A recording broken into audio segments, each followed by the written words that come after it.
하나님께서 우리에게 주시는 말씀은 예레미야 13장 15절에서 27절까지의 말씀입니다. 우리 함께 읽겠습니다. 우리 20절까지만 함께 읽겠습니다. 너희는 들을지어다, 귀를 기울일지어다, 교만하지 말지어다. 여호와께서 말씀하셨음이라. 그가 어둠을 일으키시기 전, 너희 발이 어두운 산에 거치기 전, 너희 바라는 빛이 사망의 그늘로 변하여 침침한 어둠이 되게 하시기 전에 너희 하나님 여호와께 영광을 돌리라. 너희가 이를 듣지 아니하면 나의 심령이 너희 교만으로 말미암아 은밀한 곳에서 올 것이며 여호와의 양떼가 사로잡힘으로 말미암아 눈물을 흘려 통곡하리라. 너는 왕과 왕후에게 전하기를 스스로 낮추어 앉으라. 관 곧 영광의 면류관이 내려졌다 하라. 네겝의 성읍들이 봉쇄되어 열자가 없고 유다가 다 잡혀가되 온전히 잡혀가도다. 너는 눈을 들어 북방에서 오는 자들을 보라. 내게 맡겼던 양떼, 내 아름다운 양떼는 어디 있느냐. 아멘. 성도 여러분, 한 주간 평안하셨습니까? 이곳은 우기가 시작이 되었습니다. 참 더운데 비가 오니 좋은 것 같습니다. 하나님께서 오늘도 저 여러분에게 은혜의 비를 내리시기 원합니다. 기도하겠습니다. 아버지 하나님, 감사드립니다. 죄인으로 죽을 수밖에 없는 저희들을 사랑하사 구원해 주신 것을 감사드립니다. 아버지, 이 시간도 부족한 종을 가려주시고 오직 성령께서 말씀하사 우리가 그 음성 듣고 순종할 수 있게 해주시며 하나님께서 우리에게 부어주시는 은혜를 누리고 살게 해주시고 또한 저희도 하나님 마음 시원하게 드리는 오늘 하루가 되게 해주시옵소서. 예수 그리스도의 이름으로 기도드립니다. 아멘.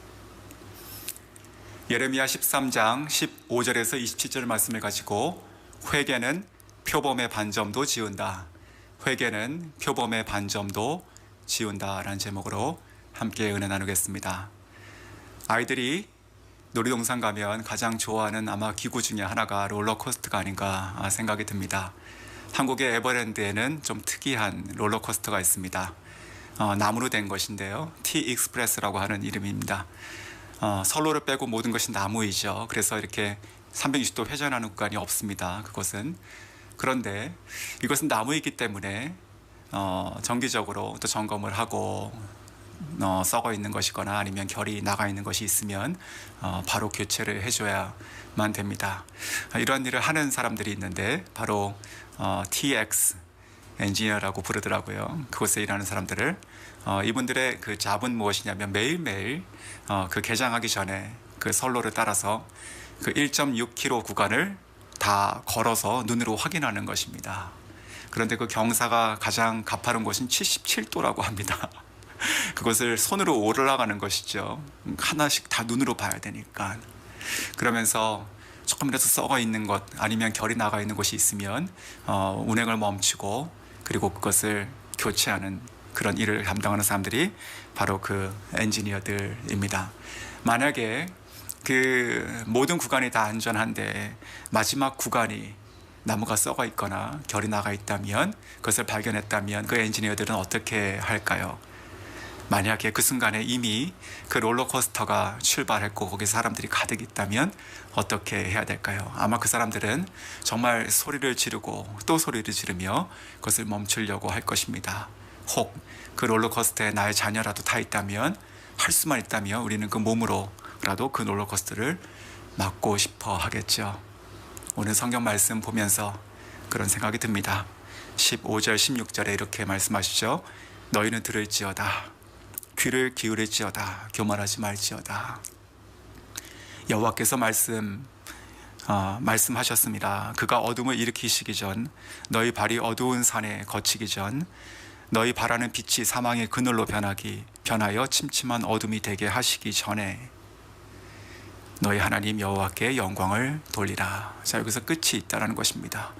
이 선로의 끝이 있는데 어떤 일이 있죠? 빛이 어둠으로, 그리고 너희 발이 어두운 산으로, 너희가 바라는 빛이 사망의 그늘이 될 것이다 라고 하는 것이죠. 그래서 이 음성을 듣고 교만하지 말고 회개하라 라고 하는 말씀을 계속하고 계신 것입니다. 그러면서 오늘 특별히 18절에 보시면 그 회개를 촉구하는 그 대상이 왕과 왕후로 지금 나오고 있는데 제가 한번 읽겠습니다. 18절. 너는 왕과 왕후에게 전하기를 스스로 낮추어 앉으라. 관 곧 영광의 면류관이 내려졌다 하라. 자, 이것은 왕과 왕후가 또 바벨론의 포로가 될 것을 하나님께서 경고하시는 것인데요. 여기 나와 있는 왕과 왕후는 아마도 그 요시야 뒤에 있었던 여호아스, 그 뒤에 있었던 여호아김의 아들이었던 여호야긴으로 그 열왕기하 24장을 통해서 저희가 추정할 수 있고, 그의 어머니 즉 느스다라고 저희가 볼 수 있습니다. 이 18절을 보면서 이 예레미야 선지자는 그의 이 선지자직은 참 3D 직종이었다 이런 생각이 듭니다. 왕에게 가서 회개하십시오, 내려오십시오 이렇게 얘기하는 것이잖아요. 사람의 심리가 그런 것 같습니다. 내가 난 아들이 나한테도 입 바른 소리 하나 하면 그러면 일단 속으로 좀 화가 나는, 아니 얘가 나한테 이렇게 그렇게 사람의 감정이 올라옵니다. 그런데 하물며 이 왕에게 있어서 예레미야 선지자가 정말 누구냐라고 싶은 그런 예레미야 선지자가 와서 회개하십시오, 내려오십시오라고 얘기한다면 얼마나 황당했을까요? 그리고 그 말을 전해야 되는 예레미야 선지자는 얼마나 이것이 힘든 것이었을까요? 근데 왜 그렇게 하라고 하십니까? 유다 백성들을 보시며 하나님께서 느끼시는 것이 오히려 너희들은 정말 3D 백성이구나, 참으로 어렵다, 위험하다, 그리고 부패해서 깨끗이 못하구나, 어찌 그렇게 듣지 못하고 깨닫지 못하고 회개하지 못하느냐, 어찌 그렇게 교만하냐라고 하나님께서 아마 계속 마음을 품으셨을 것이다 생각이 듭니다. 자, 지금 계속 교만에 대한 이야기를 보고 있습니다. 13장 전 본문에서도 그 썩은 뱃띠의 비유를 통해서 하나님께서 말씀하셨었는데, 실제로 이 왕후가 지금 누스다인데 그 이름의 뜻이 청동 이런 뜻입니다. 얼마나 딱딱하면 그 이름도 그렇게 지어져 있을까요? 이러한 왕이나 왕후들은 왜 이렇게 교만하고 겸손하기 힘들었을까 좀 생각하면서 가진 것이 너무나 많아서 그런 것이 아닐까 이런 생각이 들었습니다. 힘들고 어려운 상황에 처해도 넉넉한 사람들은 힘들다 어렵다라고 얘기하지만 실제적으로 영향이 없습니다. 이 왕이라고 하는 것, 권력이 있는 것이고 또 힘이 있는 것이잖아요. 누구의 말을 듣겠습니까? 이곳 캄보디아에서 제가 교회를 이렇게 개척하고 또 그 이후에 등록을 하게 됐는데요. 캄보디아 정부 종교부에 정식으로 등록을 작정하고 기도하고 그 작업을 했었습니다. 그 과정이 참 정말 하나의 긴 스토리처럼 긴데요. 1년 반 걸렸습니다. 모든 서류가 다 준비가 되고 부족한 것이 아무것도 없는데 7군데의 동사무소, 구청, 또 종교사무소, 시청, 정부 청사 이렇게 찾아가면서 7군데 도장과 확인을 받아야 되는데요. 그것이 참 어려운 일이었습니다. 그리고 나서 2년마다 한 번씩 또 이렇게 연장을 해야 되는데, 그때 또 똑같이 그런 서류들을 가지고 또 가장 밑에 있는 지역 그 사무소부터 시작해가지고 위로 올라가서 허락을 받아야 되는데, 연장 허가를 받았을 때의 일입니다. 그때 저희 교회 그 셀 리더 중에 한 명이 그 일을 이제 맡고 그 서류를 가지고 그 교회가 속해 있는 동사무소에 찾아갔습니다. 그 첫 번째 장소죠. 근데 가서 보니까 그 서류를 접수하는 직원, 그냥 우리식으로 얘기하면 구급 공무원 정도, 그러니까 가장 그 서류를 그냥 받아 접수하는 직원이었습니다. 근데 그 직원이 그 2시에 갔는데 자리에 없었습니다. 1시간쯤 기다리니까 운동복을 입고 들어오더래요. 운동하고 온 것이죠. 일과 시간에. 지금 제가 얘기해 드리는 이 예는요, 캄보디아 이야기가 아니고 그냥 그 사람의 이야기로 여겨주시면 좋겠습니다. 그런 것이니까요. 그래서 그 직원이 이제 옷을 갈아입고 나와가지고 어떤 일로 왔냐. 그래서 우리가 교회 등록을 또 다시 재연장하기 위해서 서류를 제출하러 왔다. 이렇게 얘기를 하는데, 그래서 이제 그 서류를 받고 그 사람이 또 자기가 접수한 서류들을 쓰고 있는데, 그때 그 서류를 가져갔던 저희 교회 셀 리더가 참 보고 너무나 이상하게 놀랐던 것이 있었습니다. 뭐냐면 그 캄보디아 그 직원의 손가락이 10개잖아요. 그 10개의 10개 전부의 반지가 이렇게 다 차져 있더래요. 그러니까 뭐 1개나 2개 정도까지는 이해가 되는데 엄지손가락을 포함해서 양손에 10개를 반지를 차고 있는 사람은 자기가 정말 태어나가지고 처음 봤다라는 것이죠. 그러면서 그 사람이 그걸 접수하면서 이제 글씨체 또 띄어쓰기 이제 이런 거 하나하나를 트집을 잡는데 그 모습이 너무나 교만하게 거만하게 보였다. 자기도 이런 경우 정말 너무너무 놀랬다라는 것을 얘기하는 것을 제가 들었었습니다. 하지만 그것을 다 그대로 받고 또 그 얘기를 다 순종하고 접수를 하게 됐었죠.